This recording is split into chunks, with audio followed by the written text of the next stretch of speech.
Professor Chen lives on the Tsinghua University campus in Peking. Professor Chen is a member of the small group of elite Chinese intellectuals trained abroad. He studied in Canada and then in the United States during the late 1930s. In 1946, he returned to China.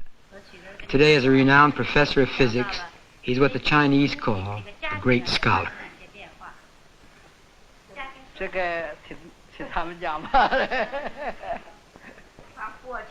In the old days, a pen, a piece of paper, and a book were his entire life. He wasn't interested in anything else. When Papa used to come home, he didn't look at anything except his books. In those days, I believe the American and Soviet educational systems should be our models. So I thought the best thing for our university was to imitate the most famous American and Russian universities. The main characteristic of these universities is that the professors have all the power. As a science professor, I held that since sciences were taught one way in both the US and Russia, we had to do things the same way here. In the past, I treated knowledge like merchandise to be sold to students, and I sold a lot of it. I did all the talking in my classes. I talked, but no one got much out of it. Although I only taught science courses, even my scientific explanations were biased by my worldview.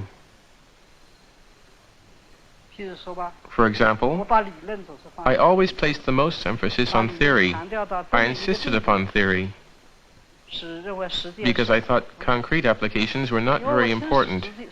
And since I didn't stress the practical side of things, my students looked down on the real world. I told them, just learn what I'm teaching you, and I guarantee you your theses will be good. Their only goal was to write a thesis. But the people, because of Mao Zedong, studying Mao Zedong's thought had raised their consciousness. So they thought I was really difficult to deal with. And the whole university called me the hopeless case. Not to my face, of course, but behind my back they all said it. So I spent about 20 years like that at the university. In a Western university, my situation might seem normal. But here, in a socialist society, people's consciousness is so high that my behavior was unacceptable. That's why, in the Cultural Revolution, there was a real explosion against me. From the first day, the walls outside were covered with political posters. As soon as I opened the door, that's all I saw. They criticized what I'd said to a given student on such and such a day in such and such a class. These disagreements were inevitable. Then the Red Guards came to the house, saying, "We'd like to see if you have any reactionary books." They saw that I did have many books, including foreign books, scientific books, and books on mathematics. They didn't think these books were reactionary, but they asked me, in what way do these books contribute to the economic and scientific development of our country? And since clearly they didn't contribute to it directly, the Red Guards said that they weren't really necessary, although for me they were all treasures. So we had different ideas on this, but they were nice about it.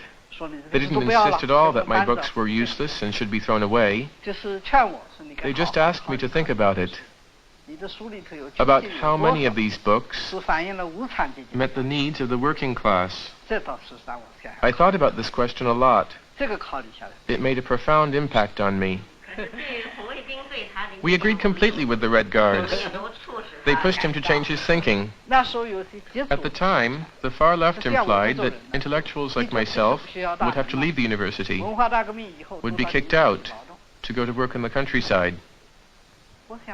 I told myself, I'm almost 60 years old, too old for that. If I have to go to work in the fields, I won't make enough to live on. I felt sorry for myself. And that was all that mattered. This shows that up until then, in spite of some self-awareness, I was still basically selfish. I was very pessimistic. I heard that there were rumors that I'd hung myself, but I didn't commit suicide.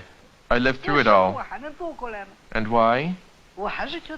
Well, I thought that since liberation, China had become a great country, which was rapidly developing. I really wanted to see my country progress, and I really didn't want to kill myself. My position in the university was still unclear, but at the same time, I wanted to see my country develop and become more and more wonderful. Shortly afterwards, Chairman Mao called on intellectuals to take part in the life of the ordinary workers, to educate ourselves through manual work. I wanted to go to work in a factory, because that's where the workers are, so I asked to go. The university organized a group of professors who wanted to work in a factory and learn from the workers. My application was accepted.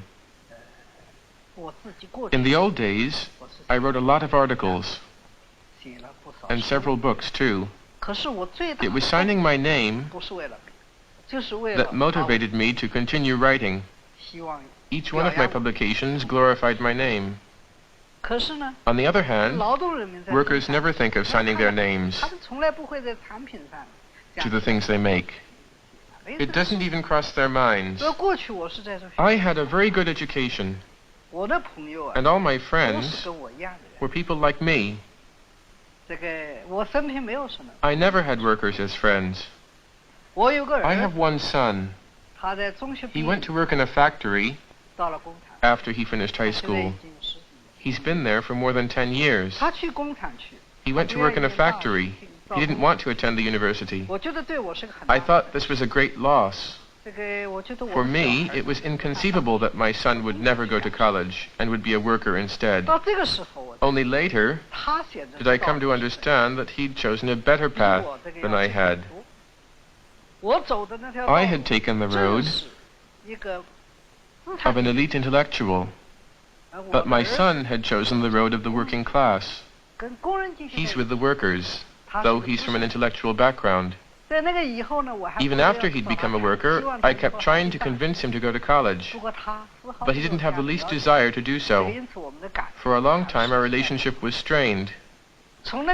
But then, I changed, and I finally gave my son the respect he deserves. There used to be great differences in our thinking. For example, my husband was angry with our son for having discontinued his studies. But the girls and I supported him. My scientific theories were highly respected. I ignored all other ideas. I was very arrogant. But it was at the factory that I realized that all my theories didn't amount to much. I saw there were things that I didn't know, because I'd never learned them. But that's when I discovered that I didn't even know things in my own field, things I'd studied and taught my students. Well, I hadn't even learned these things very well. For example, one day at the factory, I went on my own to get a piece of steel,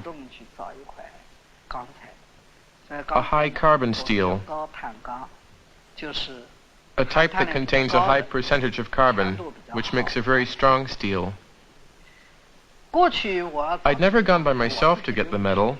I'd always sent one of my assistants down to get it. But this time, I didn't have an assistant, so I went myself. And I didn't have a machine to test the materials. All the bars of metal looked identical, despite the different grades of carbon. They were all dark gray. What was I going to do? What a problem. I stood around looking at the bars until a nearby worker asked what the problem was. So I explained my predicament to him, and he said, "I'll find it for you." He hit the bars with a stick, and by listening to the sound, he found the metal I needed. I was very embarrassed. He said, "Don't be embarrassed. What just happened is an example of the split between theory and practice. You've had this problem without ever realizing it. We knew you had it, and today you've learned it for yourself. It's not all that bad." The Cultural Revolution has set intellectuals like me free. I'm no longer imprisoned by my books. I didn't throw them out, of course. Look for yourselves. They're all still here. And I think my work has improved. That's why I say I'm liberated. It's just one change in my transformation. I've also gotten away from the narrow pursuits of fame and self-interest.